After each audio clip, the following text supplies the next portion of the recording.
Okay. Let's go.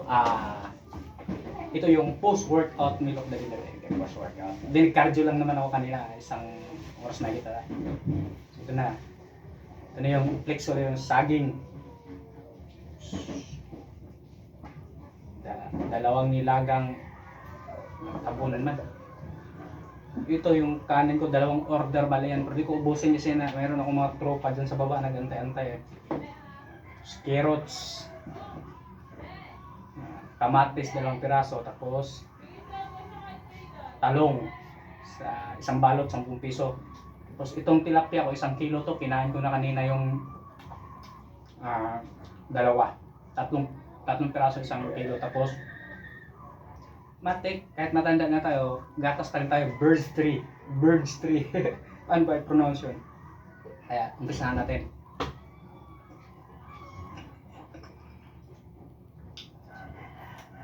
Dalawang beses lang kasi ako kumain pag naka-off duty. Kanina, papunta akong cardio, kumain ako ng dalawang nilagang itlog. Dati kasi, 4 na pirasong itlog yung kinakain ko sa hapon bago matulog. Nag-extra cardio na ako ngayon, kaya ninaki ko na. Yung dalawa, kinain ko bago mag-cardio. Nung nakaraang preparation ko kasi, nung nakaraang prep ko, walang cardio yun. Walang cardio. Meron pala. Pero walang extra. Yung cardio ko lang nun, yung nagbibisikleta ako papunta sa trabaho. At saka pauwi. Tuwing umaga. 35 minutes to 45 minutes na pagbibisikleta. Tapos nung una trip ko sa Lunita maglakad-lakad, kasi lang ngayon kasi pabugso-bugso yung ulan, pag umulan wala masilungan, kaya nagbago yung decision ko, sa gym na lang. Ano ba yan, yung parang bisikleta doon, tagal-tagal 7 taon pabalik-balik doon, pero di ko alam pangalan nun.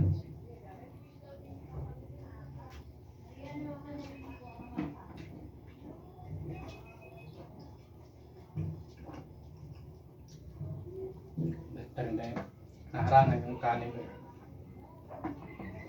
Medyo mainit pa kasi yung ano ko. Ito muna tayo.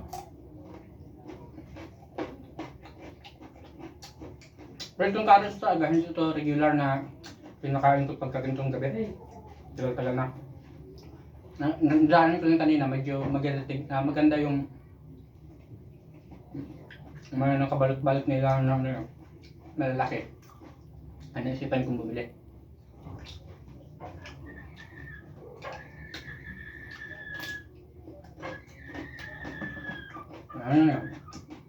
Para sa iba parang hindi ito pasok standard sa akin, kasi dapat 5 hanggang 6 na kainan sa isang araw eh.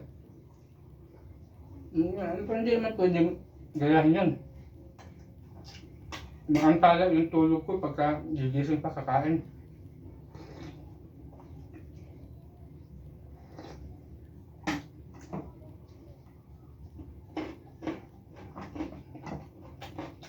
Yun na yung ginagawa ko.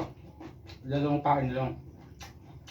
Kunyari, pagising kakain, bago pupunta ng gym, regular na kain ba?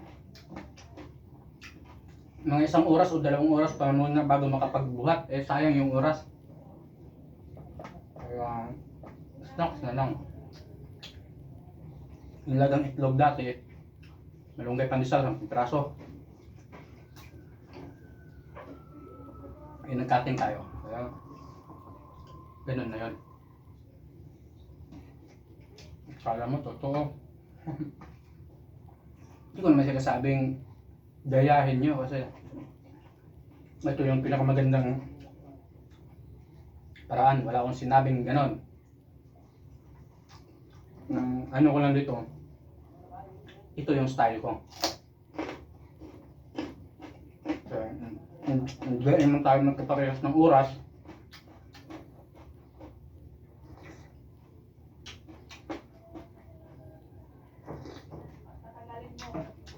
Ayan. Yung mga iniidolo kasi natin, mga full-time na bodybuilder na yun, kaya may mga budget pa. Sabi na, ito sa akin, feeling lang naman to. Palipas buras para makaiwas sa bisyo. Ano na yan?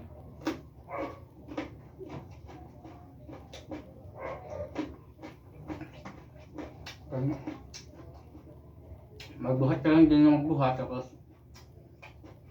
hindi ka magkukumpit or ano, parang hindi mo na mahigitan yung pwede mong gawin para makontento ko nandun. Kaya ako, laro pa rin ng laro. Para nandyan pa rin yung kagustuhang higitan yung sarili tuwing may preparation. Tapos mapapatunayan sarili na kaya talaga. Yun yung pinakamahirap na stage, yung cutting. Kanina habang nagka-cardio ako, hikab ako ng hikab. Sunod-sunod yung hikab ko, kaya bala ko sana 2 oras. Kaya.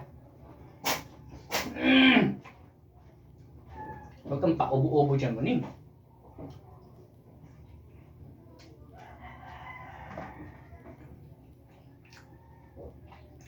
Distract tuloy ang kwento ko, Muning. Loko man.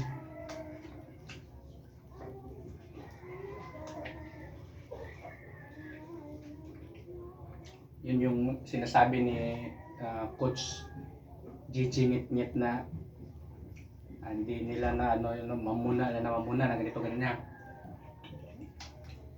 Pero hindi nila naisip yung sakripisyo ng atleta na magka-cardio ka, gutom. Ay, hindi naman talagang yung parang pinipilipit yung tiyan mo sa gutom. Hindi naman ganun. Parang may laman naman yung tiyan mo, pero kulang. Kasi nga, kukunti na yung kinain mo eh.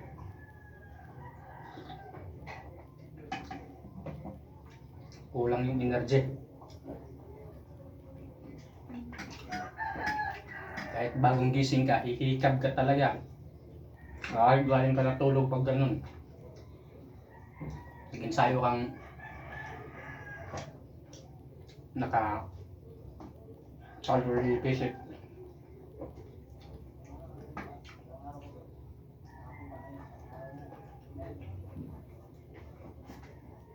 Nung nakarang linggo nga, halos hindi ko yung tawag ko, nanibago dun sa nag-adjust na ako ng kain.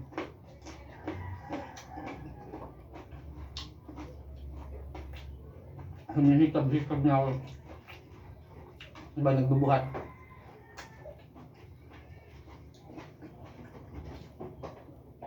Nung una, pag shoulder lang ako humihikab, pero pati legs. Pati nung nag-chest na, ganun pa rin.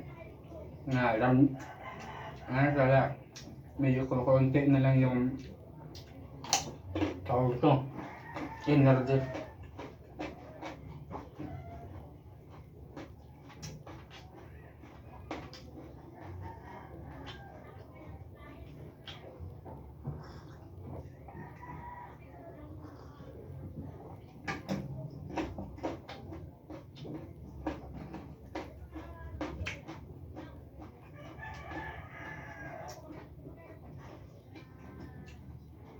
Mahirap pa sa tilapia talaga. Hirap mo siya bara-barahin pagkain. Matalas yung tinik. Hindi kagaya sa bangus, hindi naman dyan matalas yung tinik. Binabarabara ko yung pagkain yung bangus eh.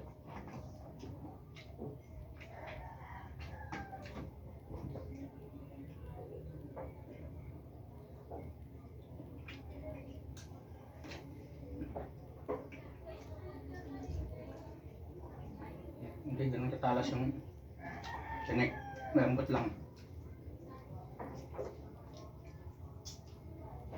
Hindi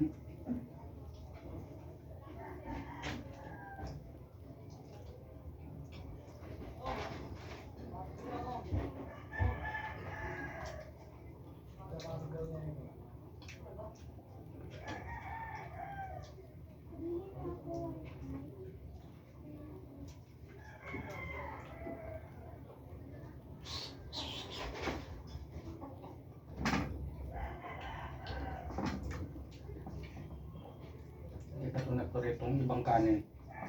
Ayoko nang ubusan yung kanin kasi meron akong mga tropang pusa dito eh. Sige. Nalaglag man. Wag man. Loko.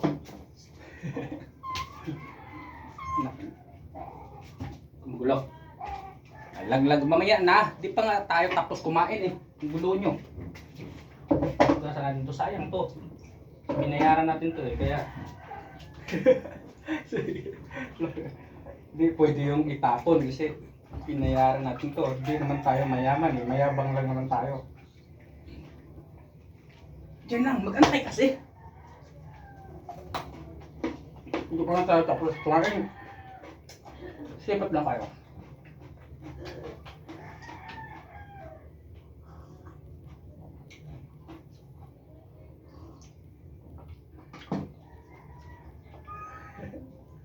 Mag-antay kasi. Hindi na maantay. Hiniwalay ko na nga yung para sa inyo eh. Antay lang kayo. Tapusin ko lang to. Hindi naman to kainin itong mga ganito. Sabi natin, iwalay natin.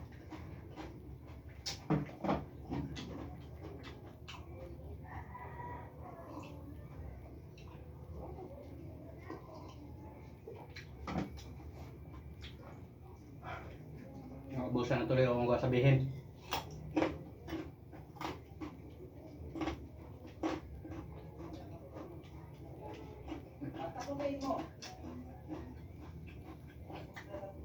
Buksan niya sa yung electric pan, napakaingay. Kaya diba rin ang pagpapawisan habang kumakain. Huwag lang yung maingay yung electric pan. Dami ito po talaga.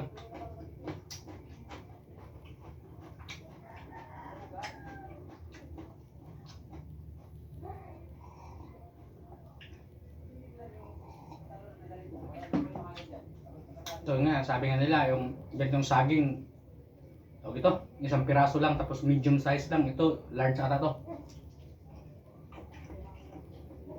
Isang piraso pa. Pero pag nasa duty nga kami minsan, 1 kilong saging.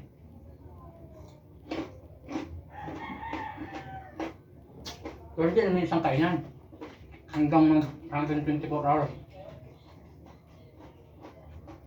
Hindi mo na pwede yung itabi, nasisira. Wala akong imbakal, wala akong freezer, wala akong rep. Kaya ano yung nabili ko, kakain ko lahat.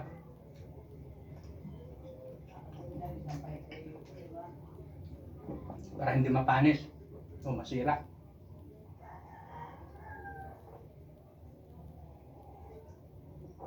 Sayang kasi sabi ng mga matatanda, bawal magtapon ng grasya. Kainin lahat. Kaya kainin lahat.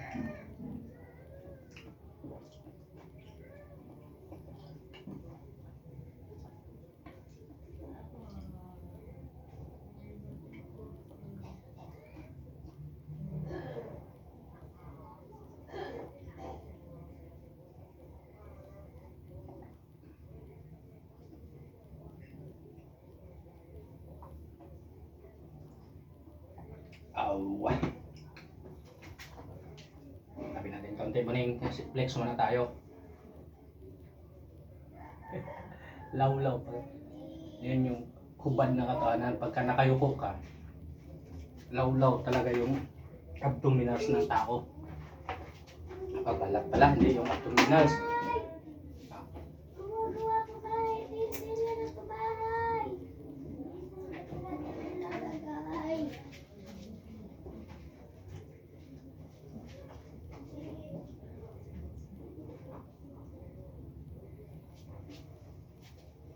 ito yung practicein kung paano bukas. So, yun. Paano ko i-flex yung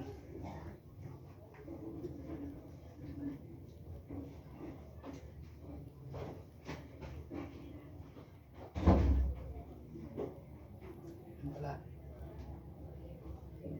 Uy, balance. Tawa na ito. Kuha na to. Nag-antay na yung mga katropa ko. Uy!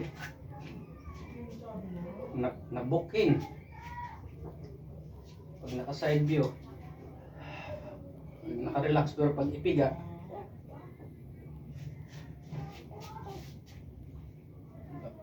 Relax. Piga. Manloko po.